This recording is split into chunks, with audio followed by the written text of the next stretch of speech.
Hello everyone, आज हम लोग डिस्कस करेंगे एक्टिव इम्यूनिटी के बेसिक कॉन्सेप्ट और उसके एप्लीकेशन के बारे में और क्या डिफरेंस है एक्टिव और पैसिव इम्यूनिटी में। ओके, तो हम जानते हैं एक्टिव इम्यूनिटी क्या है।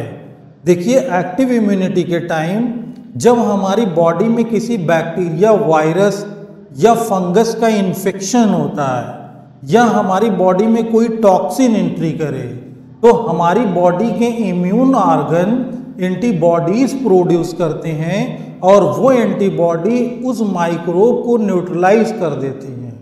इसी को हम बोलते हैं एक्टिव नेचुरल इम्यूनिटी। ठीक है, कि नेचुरल इन्फेक्शन से हमारी बॉडी का ऑर्गन उस माइक्रोब, पॉइजन या टॉक्सिक सब्सटेंस को न्यूट्रलाइज करते हैं। ओके, अब देखिए यहाँ पर लिखा हुआ है individual are host may be exposed to antigen in the form of living dead microbe or other protein which produce antibody in host individual is called active immunity। दूसरा इसका कैरेक्टर है active immunity is a slow take time to give full effective response.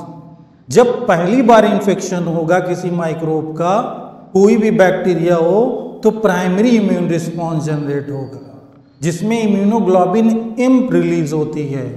उसी microbe का अगर दोबारा infection हो जाए तो सेकेंडरी इम्यून रिस्पॉन्स जनरेट होता है जिसको हम फुल इम्यून रिस्पॉन्स बोलते हैं। तो उसमें इम्यूनोग्लोबिन एम और इम्यूनोग्लोबिन जी ये दोनों रिलीज होती है।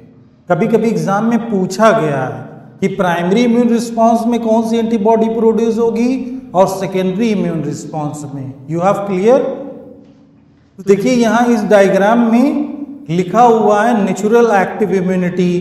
नेचुरल इन्फेक्शन से नेचुरल एंटीबॉडी प्रोड्यूस हो इस बेबी में और वो माइक्रोब को न्यूट्रलाइज कर दे। लेकिन अगर हम वैक्सीनेशन दें, यानी किसी बेबी में हम वैक्सीन लगाते हैं, इम्यूनाइजेशन ड्यूरिंग इन्फेक्शन, तो वो इन्फेक्शन को न्यूट्रलाइज कर देता है वैक्सीन में जो एंटीबॉडीज है।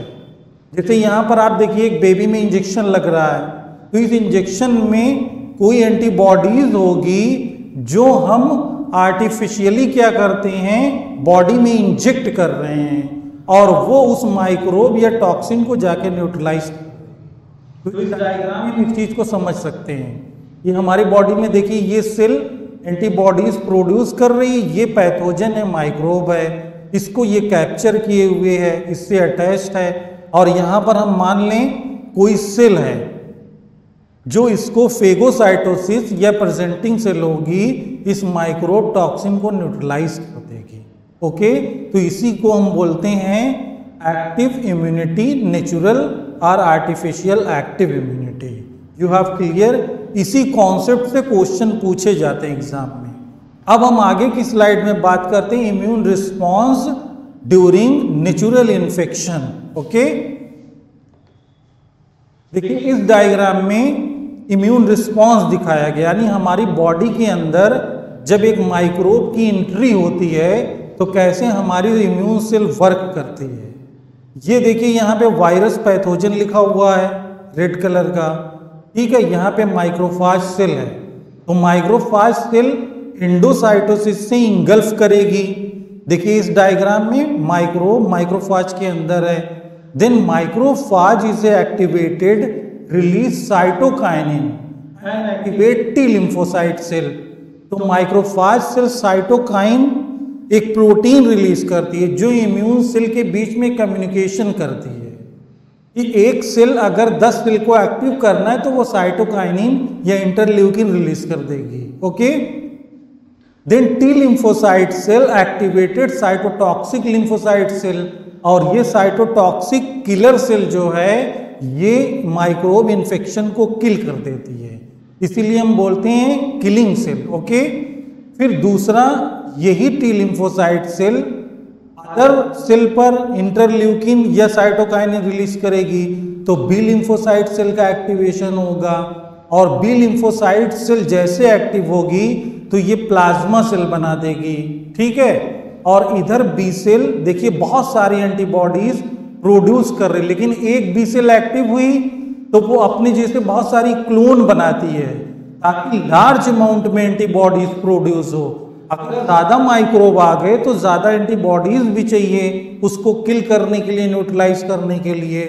तो जब एंटीबॉडी से माइक्रोब की किलिंग होती है तब उसको हम बोलते हैं ह्यूमोरल इम्यून रिस्पॉन्स। ओके, और जब टी सेल से माइक्रोब की किलिंग होगी, माइक्रोब न्यूट्रलाइज होंगे टॉक्सिन, तो उसको cell mediate immune response. Okay, तो इसको हम क्या बोल रहे हैं? Process in the primary immune response. You have clear?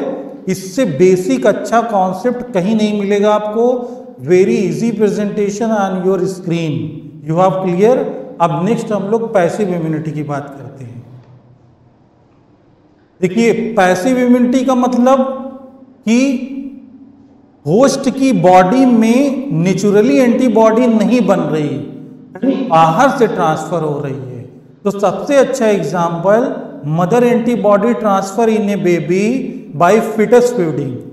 तो माँ की जो फर्स्ट मिल्क होता है कोलेस्ट्रम, उसमें इम्यूनोग्लोबिन ए एंटीबॉडी होती है जो न्यू बॉर्न बेबी में ट्रांसफर हो जाती है। दूसरा रियल एग्जांपल इसका क्या है कि fetus also receive some antibody from mother through placenta during pregnancy.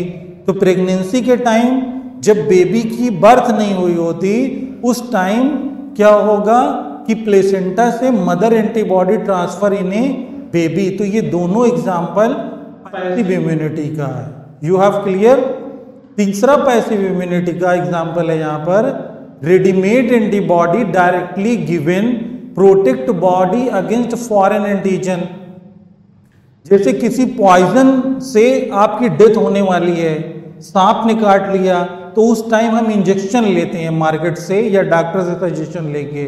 तो वो इंजेक्शन में एंटीबॉडी स्नेक के पॉइजन को न्यूट्रलाइज कर देती है। इसको हम बोलते हैं पैसिव इम्यूनिटी। तो ये एग्जाम्पल आपको याद रखने हैं, मैचिंग के क्वेश्चन आते हैं एग्जाम में, और इससे ज़्यादा और जानने की ज़रूरत नहीं है। एक्टिव पैसिव में इतनी जगह से आपको क्वेश्चन मिल जाएंगे। एक और एग्जाम्पल इसमें दिया गया है मोनोक्लोनल एंटीबॉडी। कभी कभी हम कैंसर के ट्रीटमेंट के लिए मोनोक्लोनल एंटीबॉडीज लेते हैं किसी सेल को न्यूट्रलाइज करने के लिए। तो ये भी एक पैसिव इम्यूनिटी का बेस्ट एग्जाम्पल है। तो आप हमारे लेक्चर को लोगों तक शेयर करें, उनके नॉलेज के लिए, उनके सही गाइडेंस के लिए, ताकि कम टाइम में आपका एग्ज़ाम क्वालिफाई। हमारे लेक्चर में आपका टाइम वेस्ट नहीं होगा। जो चीज़ें लोग 1 घंटे में बताते हैं, यहाँ 5 से 10 मिनट में आपके कॉन्सेप्ट क्लियर हो जाएंगे। कॉन्सेप्ट का मतलब ही होता है कि 2 घंटे की चीज़ों को 10 मिनट में आप मेमोराइज कर लें और वो भूलें ना। ओके, तो इस तरीके से आप प्रिपेयर करिए, हमारे चैनल्स को लाइक करिए, वीडियो को शेयर करिए फॉर सस्टेनेबल डेवलपमेंट के लिए, और लोगों की हेल्प के लिए उनके पास सही नॉलेज और कॉन्सेप्ट पहुँचे। Okay, thank you.